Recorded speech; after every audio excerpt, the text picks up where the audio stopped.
So friends, the Department of Justice just took the official position in court that Donald Trump can be sued by Capitol Police officers and members of Congress for inciting violence on January 6th. Let's talk about that, because justice matters.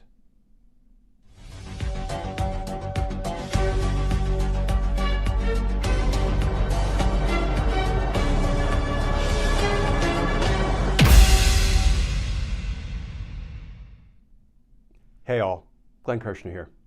So friends, the Department of Justice just took an important step forward on the Donald Trump accountability front. DOJ just took the official position in federal court that Donald Trump can be sued by Capitol Police officers and by members of Congress whose lives he endangered by inciting that angry mob on January 6th. DOJ took the position that Donald Trump does not have immunity, not absolute immunity or any other kind of immunity against being sued for what he did on and around January 6th. And you want to hear something pretty remarkable, pretty depraved? You know what Donald Trump, through his lawyers, is arguing in this litigation?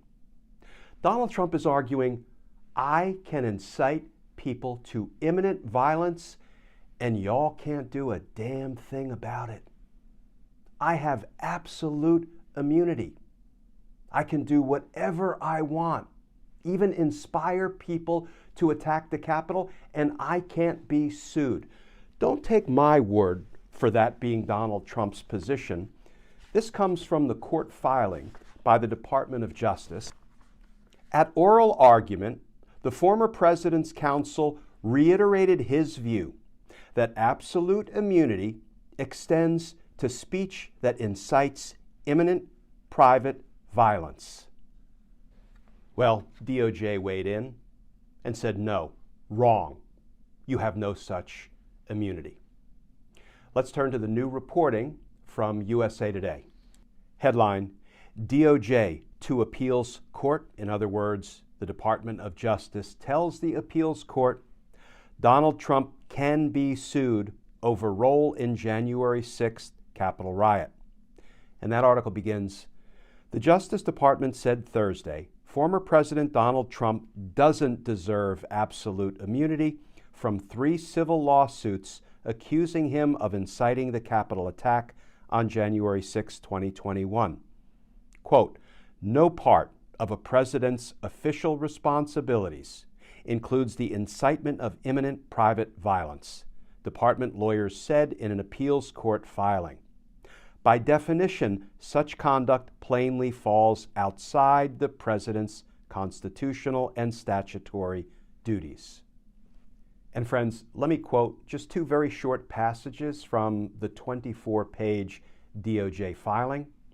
First, here the district court concluded that plaintiffs' complaints plausibly allege that President Trump's speech at the rally on January 6, 2021 precipitated the ensuing attack on the Capitol, and, in particular, that the complaints plausibly allege that the former president's speech encouraged imminent private violent action and was likely to produce such action.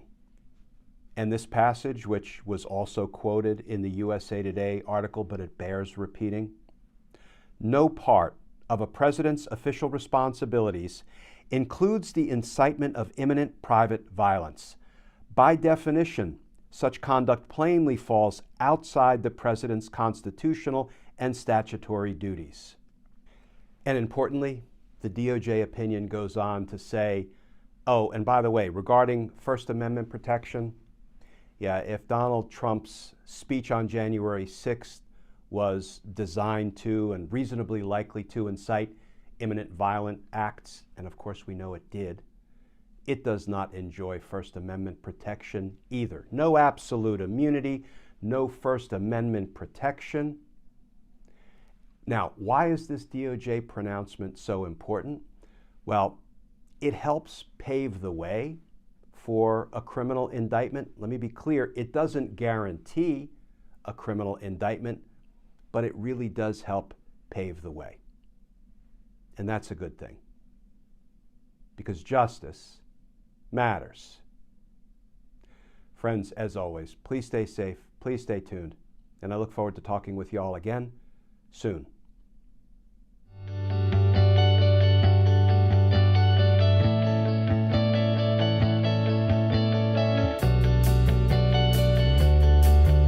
It's relentless to the point where I want to challenge people watching tonight who don't wear red hats, don't consider themselves MAGA, don't consider themselves very strong political people. I want you to ask yourself how many times you've been lied to, not just by this government, but how many times you've been lied to by the people whose job it is to tell you the truth in the media, all in the service of getting the president. Trump derangement syndrome is real. We lived it. There is no booster. There's no vaccine. It's just going to go on, and it's a very serious thing. And it's not him. They'll go after someone else. Sometimes I think that Fox News only exists to make me question my own sanity. This is Kellyanne Conway, coming back from obscurity to make a claim so nakedly lacking in self-awareness, I almost can't wrap my mind around it. Like, I'm sorry, but imagine lecturing that the media is trying to lie to people, not referencing the network that she's appearing on, at the same time that Fox was caught lying to its own viewers throughout the entirety of the whole 2020 stolen election debacle.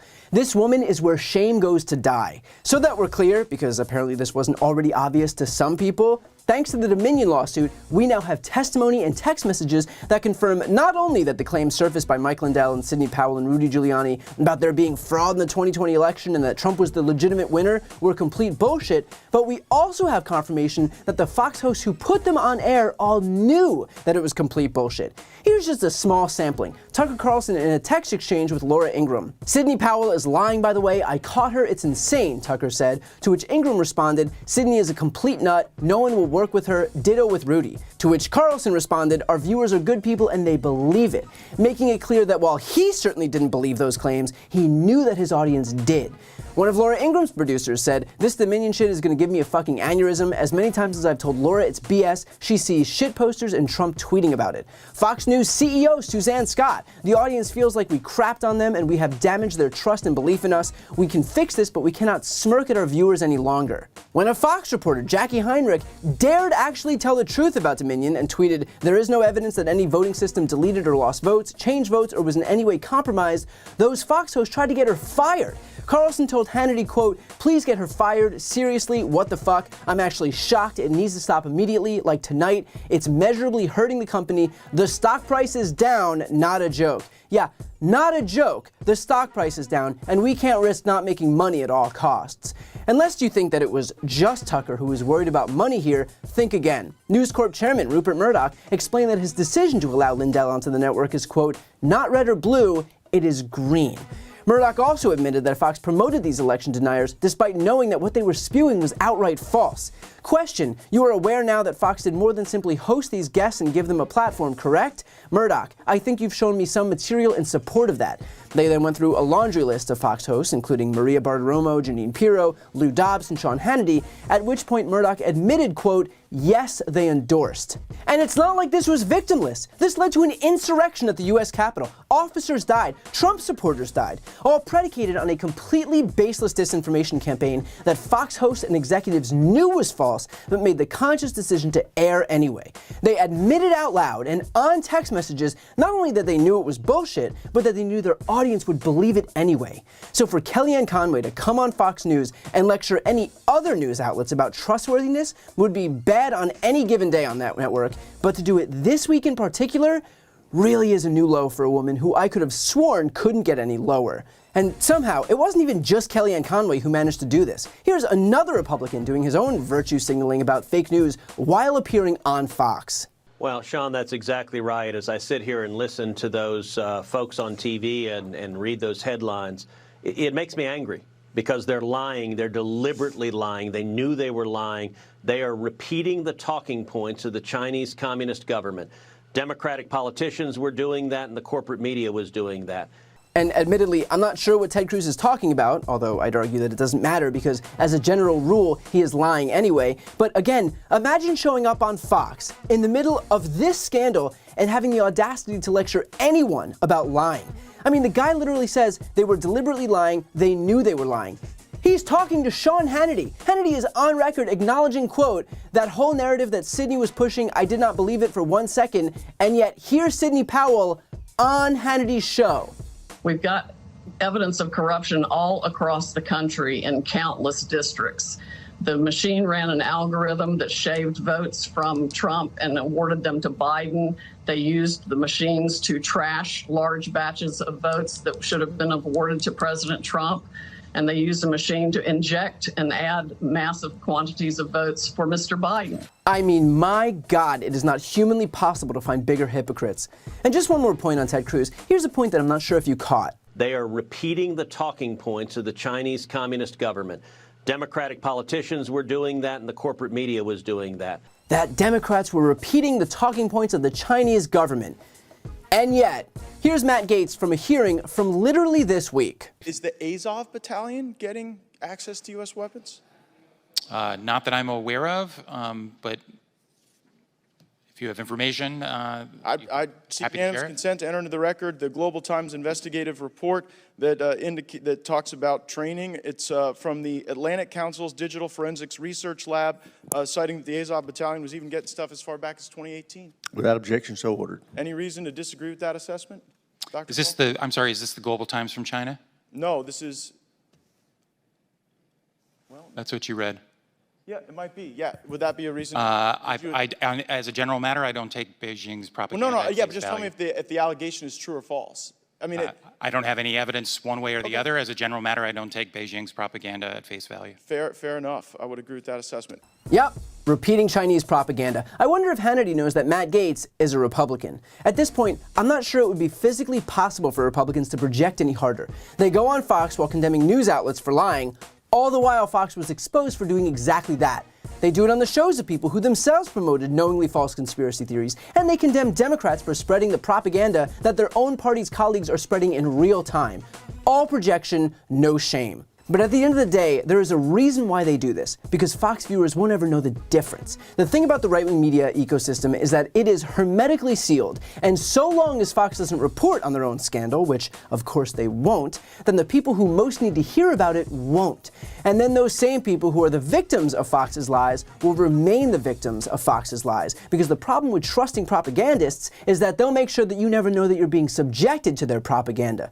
So if you have friends or loved ones who are subjected to this stuff and who won't listen to you and who won't listen to me, maybe they'll listen to the Fox hosts and executives themselves in these newly released testimony and text messages that betray not just how much they were willing to lie to their audience, but that they knew that their audience would believe it.